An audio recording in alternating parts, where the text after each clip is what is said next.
name's Heidi Sherwin, and I'm a registered yoga teacher through the Yoga Alliance, and I also teach yoga at BlissBlissBliss Massage and Yoga. The Moment of Bliss is going to be brought to you each month to help enhance your yogic path through explorations with yoga poses, healthy living tips, or any other blissful ideas we can share with you to create more harmony and balance in your daily life. This month's Moment of Bliss is going to focus on downward facing dog pose, or Adho Mukha Svanasana. Downward facing dog is going to be sprinkled into any yoga class that you may attend.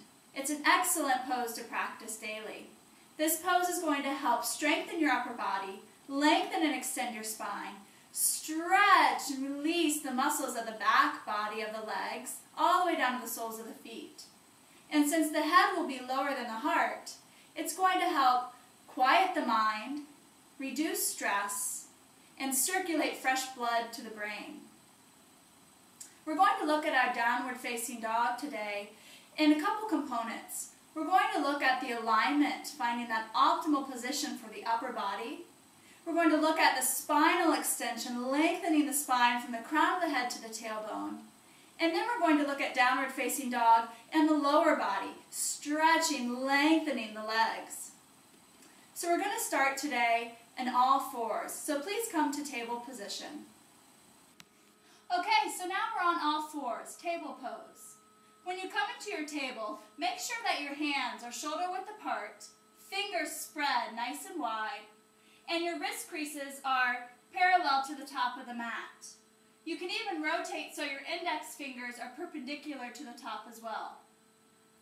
Your knees are going to be hip width apart, tops of the feet down to start, and so feet are hip width apart. Great. Now find your stable table, nice long spine, lengthening through the back of the neck, and drawing the lower belly in gently to release any tendency to drop and sag. Great. So from your table pose, bringing your awareness to the pelvis, we're going to start here for our down dog, noticing how we can tilt and tuck. So now take your awareness to the tailbone, and inhale, lift the tailbone up, dropping the front of the hips towards the earth. As you exhale, tuck the tailbone under, drawing the front rim of the pelvis in. And again, inhaling, tilting the tailbone up, and exhaling, tucking it under. Great. Come back to your stable table, nice long spine, and now we're going to wave a little bit more through the spine, coming up into the upper body with cat and cow pose. So on an inhale, tilt the tailbone up, lower the navel to the earth, roll open your shoulders, look forward.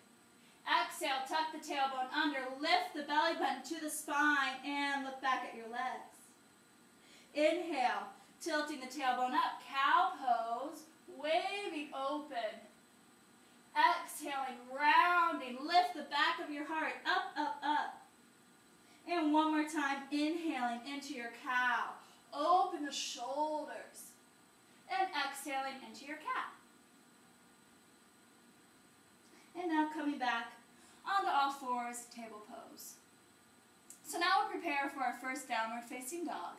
We're going to tuck our toes under, feet are still hip width apart. Walk your hands forward slightly, so just about an inch or two, creating more space between your hands and your feet. Your hands are still shoulder width apart. If you're commonly tight in your shoulders, you can even take your hands maybe a little bit wider. Perfect. So now, pressing down through your hands, engage the upper body. Inhale life into your pose. And then on an exhale, begin to push the earth away, lift your knees off the floor, and move the hips up and then back. Keep your knees soft here. Stay high on the balls of your feet. Right now, we're just going to look at bringing our upper body into optimal alignment. And then we'll take a break and work our lower body. So drop your ears in line with your upper arms. Release the crown of the head towards your thumbs. And then move the earth away. Engage your arm muscles. Move them to the bone. Bring your triceps and roll them out and down. This helps to broaden your upper back, creating space for the neck to release from the shoulders. Wonderful. And now notice your lower belly. Draw your lower belly in. And as you do that, keep lifting your hips up, lengthening your spine. Side body's long. Push the earth away. Inhale. Exhale. Melt yourself into the pose. If you start to round, collapsing in the upper body, re-engage your hands, re-engage your upper body. Draw your shoulder blades into your back. Externally rotate from your arms. Take one more inhale here. And then exhale into the pose. Inhale, the table pose.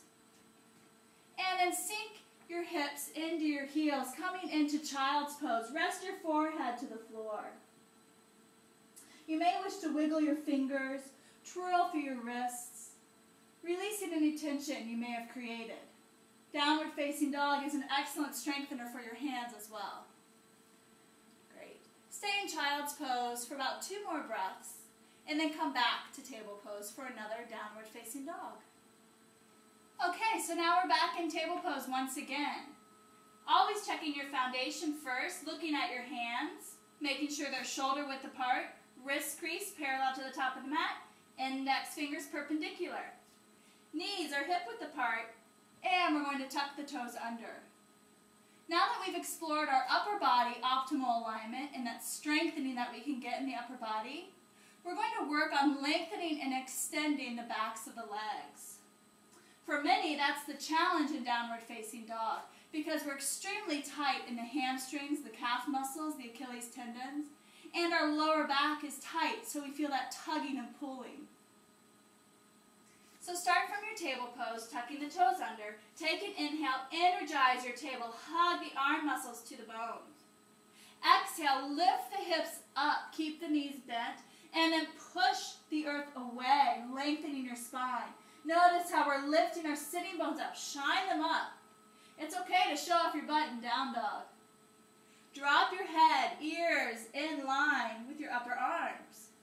Engage your triceps, roll them out and down, broadening the upper back, and now start to pedal through your heels.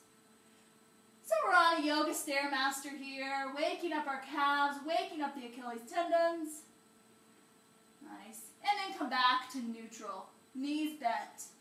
Right? Bringing your awareness to your inner thighs. The upper inner thighs, move them up to the pelvis, lengthening the sitting bones up a little bit more, and then move them back, lengthening your knees, and then keep that lift while you let the heels sink to the earth. Great. Now for some, that's extremely challenging, so keep your knees slightly bent. Great. It doesn't matter if your heels touch the floor in downward facing dog. That doesn't make you into a yogi. Wonderful. Drop your head. Engage your body. Inhale, energize. Exhale, expand, melt into it. Inhaling again, energize. Exhale into your down dog. Ride the muscles down the legs. Right. Inhaling once again, moving the thighs in and back. Exhale into your pose. If you notice your heart, your lower ribs floating to the earth, draw the lower belly in, soften the lower ribs in, and melt your heart towards your legs. Take one more inhale here. You're doing a great job. Exhaling. And now take an inhale back to table pose and enjoy child's pose.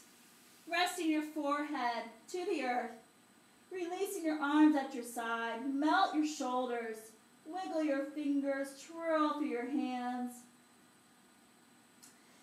and just enjoy the hum of your energy from downward facing dog pose. Thank you for tuning in today. I hope you enjoyed your moment of bliss. Make sure to check us out online for classes and events and to read our weekly blog. Our website is blissblissbliss.com. May you be happy, healthy, and blissful. Namaste.